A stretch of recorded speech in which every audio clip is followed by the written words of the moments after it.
Bismillahirrahmanirrahim. Assalamualaikum warahmatullahi wabarakatuh. Sahabat-sahabat, kawan-kawan sekalian, kita teruskan perbincangan kita berkenaan pendidikan Islam, dan kali ini kita tumpukan perhatian kita kepada kaedah-kaedah asas Rasulullah mengajarlah, mengajar, mendidik, melatihlah, macam-macam cara ya. Jadi yang pertama tu, hari ini kita buat 1 sampai 5 sajalah ya, 1 sampai 5 saja. Pertamanya adalah syarahan dan khutbah ya. Jadi biasalah kita ni sebagai guru, sebagai pensarah suka bersarah lah kan. Jadi memang Rasulullah pun gunakan kaedah ini ya. Dan tempat dia bersarah yang dia paling suka adalah di masjid dia lah, Masjid Nabawi lah kan. Lepas tu tempat yang selalu dia bagi kuliah tu adalah di antara rumah dia dengan mimbar dia kat masjid tu. Jadi tempat tu sekarang dikenali sebagai Raudatul Jannah lah ya. Sebab Rasulullah bersabda, antara rumahku dan mimbarku adalah salah satu taman surga ya. Ini riwayat Bukhari dan Muslim. Satu, kalau kita pergi Madinah, biasa orang berebut-rebut nak duduk kat situ lah. Dan biasa polis bagi kita masa sekejap je lah, sembahyang 2 rakaat, doa sikit boleh keluar, terus dia halau keluar lah kan. Kecuali kalau kita datang masa-masa orang tak ada, awal-awal pagi, masa tu orang umrah tak dapat visa lagi kan, kita boleh masuk lama-lama lah kan, macam itulah. Jadi biasanya Rasulullah tak panjang, dia cakap pendek, dan biasa in context, jadi dia tak cakap merapu je lah kan, in context, ada masalah yang tu, dan dia terus cakap pendek, ringkas dan padat lah, tak lama. Bahkan ketika dia bagi sarahan ataupun khutbah dia yang terakhir itu, ni terakhir ni kan, pun tak lama, sekejap je ya. Kalau tengok teks tu pendek je, maknanya tak adalah sampai berjila-jila lah kan. Jadi pada hari ini kita boleh manfaatkan lah, kita sebagai ibu bapa, sebagai guru, sebagai pensarah, kita boleh manfaatkan. Bahkan kita boleh latih, kalau anak-anak kita ni yang memang dia talented dalam bahasa, kita boleh latih dia untuk bersarah, untuk berdebat, bahkan untuk menulis dan bercerita kan. Jadi kita boleh manfaatkan anak-anak kita yang talented dalam bahasa ni supaya dia lagi bagus dari segi bahasa kan. Sebab itulah kita ada multiple intelligence kan. Mungkin dia, anak kita intelligent, sangat cerdik dalam bahasa, tapi mungkin dia kurang matematik ya. Jadi kita manfaatkan sepenuhnya ni. Yang kedua, bercerita kan, storytelling ya. Dalam Quran ada banyak cerita kan. Cerita ni membawa ibrah ataupun ibarat ataupun pengajaran yang banyak lah. Misalnya kisah Nabi Ayub kan, dia asalnya orang kaya, banyak pengikut, tiba-tiba dia sakit kuat lama sampai habis semua harta dia, anak dia mati, dia tinggalkan, sampai kan isteri pun nak tinggalkan dia juga kan. Dan dia tapi isteri tak tinggalkan lah, isterinya bekerja cari uang, dia marah kan, sampai dia nak bersumpah, nak pukul isterinya 100 kali. Lepas tu dia baik, dia menyesal pula. Dan akhirnya Allah bagi jalan keluar. Ikat jerami banyak-banyak tu, pukulkan sekejap sikit je pada isteri dia lah kan. Dan juga banyak lagi lah, di antaranya Nabi Yusuf kan, Nabi Yusuf yang dikhianati oleh adik-beradik dia sendiri, akhirnya dia menjadi pembesar di Mesir. Ini pun banyak ibrah ya, banyak pengajaran kita boleh ambil lah. Kemudian Nabi Musa pun kata juga, panjang juga cerita dalam Quran ya. Ada panjang juga ceritanya, macam mana dia dengan Firaun, macam mana dia dikhianati oleh bangsa dia sendiri, orang Yahudi kan, macam Haman ya. Dan juga apabila dia berjaya melepaskan diri daripada Firaun, dikhianati pula oleh Samiri. Dan di sana juga ada cerita bagaimana dia ditolong oleh Nabi Shu'aib, dan bagaimana pula anak Nabi Shu'aib macam seolah-olah minta bapa dia ambil bekerja, kemudian kahwin. Bapa dia kahwinkan dia dengan Nabi Musa ya.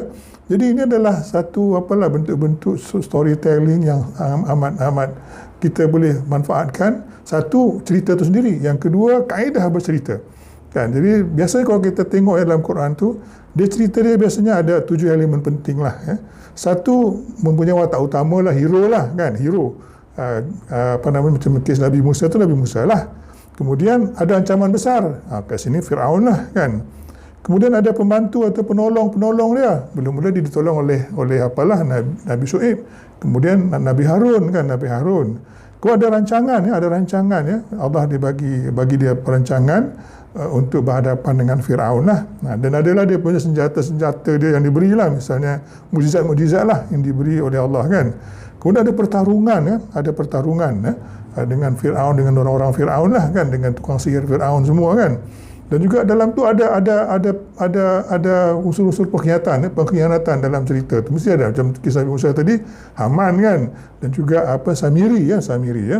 Kemudian ada masa-masa cemas yang menghampiri kegagalan ya. Firaun dah kejar sampai kat tepi laut, tak boleh lari ke mana lagi dah. Firaun datang dengan tentera dia kan, tak boleh pergi mana lagi. Tiba-tiba Allah bukakan jalan lah, bukakan laut tu, dia boleh nyeberang, dan akhirnya Firaun tenggelam kat situ kan. Akhirnya dia menang. Jadi 7 elemen ni kena ada. Kalau tak ada, memang cerita takkan laku lah kan. Tak boleh masuk Netflix lah kan, tak boleh masuk TV lah kan. Dia kalau kita bercerita menggunakan kaedah cerita, pastikan 7 elemen ni kena ada lah kan. Jadi macam itulah kan. Yang ketiga halakah ya. Halakah ni peer learning ya. Pembelajaran bersama kawan-kawan dalam kumpulan ya.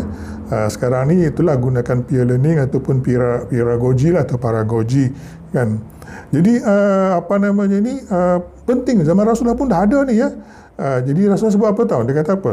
Ini dalam riwayat Tirmizi, hadis sahih, jika kalian melawati taman surga, maka berhentilah.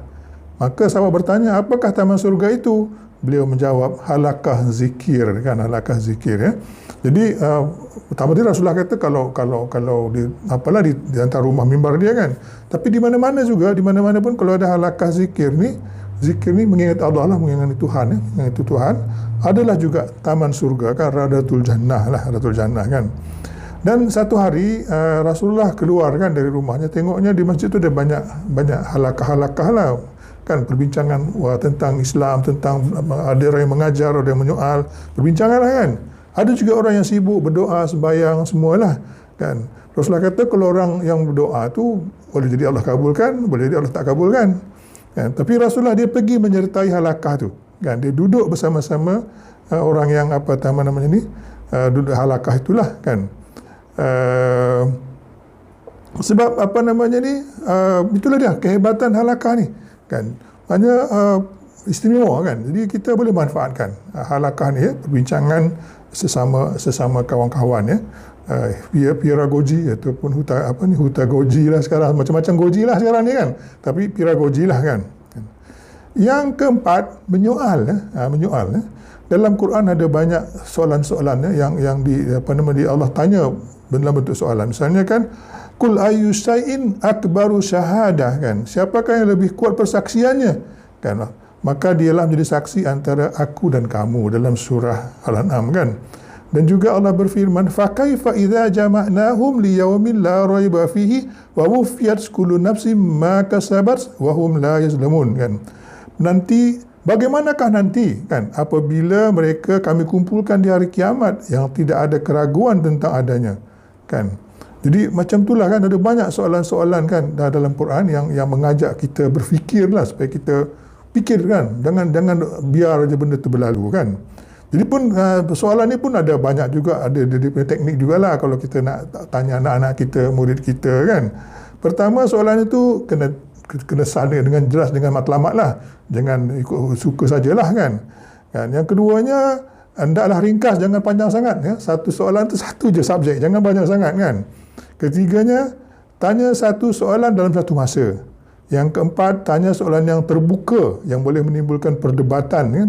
Bukan jawapan ya atau tidak lah kan, terbuka. Boleh ya, boleh tidak, ya tu ya macam mana kan, tidak macam mana kan.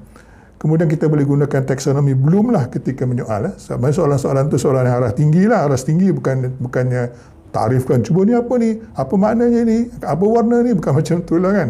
Tapi perbincangan yang aras tinggi kan, yang memerlukan anak-anak kita berfikir dan mungkin terpaksa mengeluarkan pendapat-pendapat dia sendirilah kan. Dan akhirnya kita membuat kesimpulan dan soalan kepada soalan-soalan itu ya. Yang kelima, lukisan ya dan lakaran ya.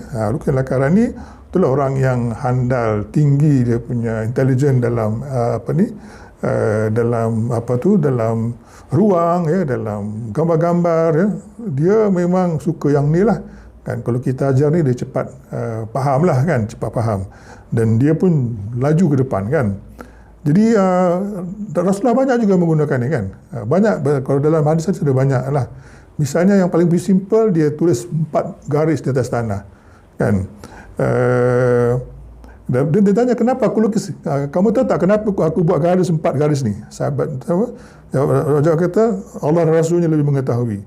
Lalu Rasulullah bersabda, semulia-mulia wanita dalam surga kelak ada 4 orang, iaitu Sayyidah Khadijah binti Khuwailid, Sayyidah Fatimah binti Muhammad, Sayyidah Maryam binti Imran, itu Nabi Isa, dan Sayyidah Asiyah binti Muhazzim, isteri Firaun, isteri Firaun, 4 orang ni. Kita tengok, Rasulullah tak cakap gitu je, dia saja lukis dulu kan 4 garis di atas tanah, dan baru dia bercerita ada 4 orang wanita yang paling mulia lah, kan, bukan sahaja di dunia tapi juga di akhiratnya. Jadi sekarang ni kita ada teknologi kan, kita ada komputer, ada boleh lukis kan macam-macam, boleh buat video, kita boleh manfaatkan sepenuhnya kan, ataupun kita boleh cari video yang sesuai lah kan, kalau tak ada buat sendirilah kan. Jadi itu 5 kaedah yang telah digunakan oleh Rasulullah, dan kita sambung lagi kemudian ya. Sekian, Assalamualaikum warahmatullahi wabarakatuh.